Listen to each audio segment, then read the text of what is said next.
Students, science में chapter 5 MCQs देखिए।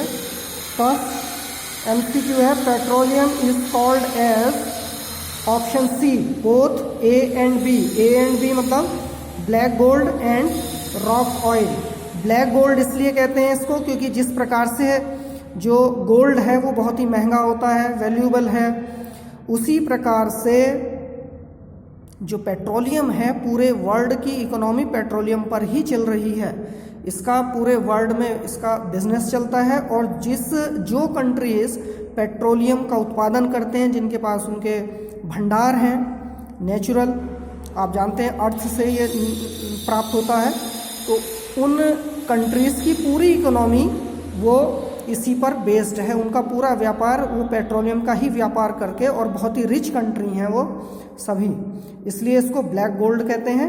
और रॉक ऑयल इसलिए कहते हैं क्योंकि ये रॉक से प्राप्त होता है। सेडिमेंट्री रॉक्स में जो रिमेन्स होते हैं पेड़ों के, पौधों के, मिलियंस ऑफ ईयर्स से जो नीचे दबे हुए हैं, तो वो वहाँ पर एक्सट्रीम हाई टेम्परेचर और प्रेशर के कारण से वो पेट्रोलियम में उनका डिकम्पोजिशन हो जाता है।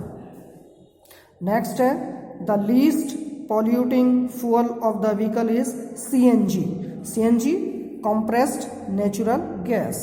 तो जहाँ से पेट्रोलियम प्राप्त होता है हमें नीचे से उसको निकाला जाता है, तो उस पेट्रोलियम का जो कुआं होता है जहाँ पर वो भरा हुआ है नीचे, उसी के ऊपर ये गैस भी उसी के साथ साथ बनती है और वहाँ पर पाई जाती है। वहीं से इसको निकाला जाता है और फिर सिलेंडर्स में भरकर कंप्रेस्ड करके इसको भरा जाता है। कंप्रेस्ड मतलब किसी को चीज़ को दबाना, उसका वॉल्यूम कम कर देना।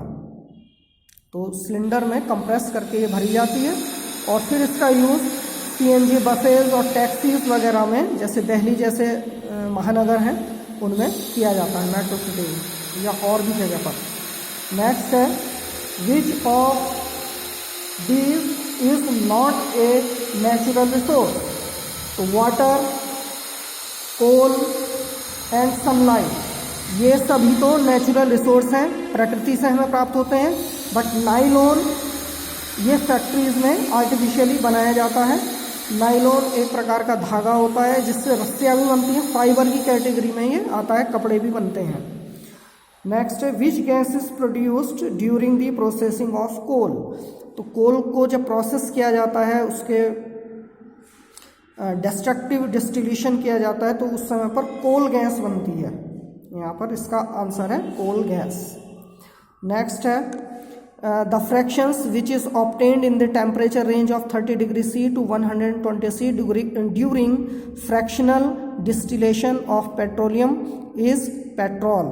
30 डिग्री C से और 120 डिग्री C के बीच में उसका डिस्टिलेशन करने से पेट्रोलियम का हमें पेट्रोल प्राप्त होता है, जो कि हम फिर यूज़ करते हैं आगे बाइक में और कारों में या अन्य व्हीकल्स में। नेक्स्ट आते हैं हमारे फिल इन द ब्लैंक्स। तो फर्स्ट है most minerals are obtained from earth, EARTH earth. Coal is formed by the compression of remains of plants and trees. जो पौधे और पेड़ जो भूमि में लाखों वर्षों तक दबे रहते हैं, तो उनको पूर्ण रूप से उनका डिकम्पोजिशन नहीं होता है, क्योंकि वहाँ पर नीचे टेम्परेचर तो हाई होता है बट वहाँ एयर की कमी हो जाती है, जिससे फुल डिकम्पोजिशन नहीं होता और कंप्रेशन से जो ये इनके रिमेन्स हैं वो चेंज हो जाते हैं कोल में। Next fill in the blank land, water, plants and animals are natural resources. ये सभी प्रकृति से हमें प्राप्त होते हैं।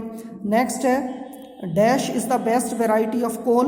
तो एंथ्रासाइट जो है ये टाइप है, एक प्रकार है कोल का, तो ये सबसे बेस्ट होता है क्योंकि इससे बहुत ज़्यादा एनर्जी प्राप्त होती है। इसमें कार्बन की मात्रा 95-96% तक होती है। नेक्स्ट है fossil fuels are non renewable because they take millions of years to form. क्योंकि मैंने आपको समझाया था कि नॉन रिन्यूएबल होते हैं उनकी कैटेगरी में या तो वो पूर्ण रूप से समाप्त हो जाते हैं या उनको पुनः यदि प्राप्त करना हो तो एक इतना लंबा समय लगता है कि लाखों वर्ष उसमें लग जाते हैं। 1 मिलियन की अगर हम बात करें तो 10 लाख के बराबर होता है, और तो यहाँ पर तो मिलियंस हैं, यानी कि 2 मिलियन 3 मिलियन और भी ज़्यादा हो सकता है। तो लाखों वर्षों में जाकर के वो दोबारा से हम प्राप्त करेंगे। इसलिए इतने लंबे समय के पश्चात यदि कोई चीज़ हमें दोबारा से प्राप्त हो तो वह नॉन रिन्यूएबल रिसोर्स ही कहलाती है। तो इस प्रकार से ये 2 एक्सरसाइज आपकी हो गई हैं, इनको आप करिए अपनी नोट बुक में, इनको आप नोट करके मुझे उसका फ़ोटो सेंड करेंगे।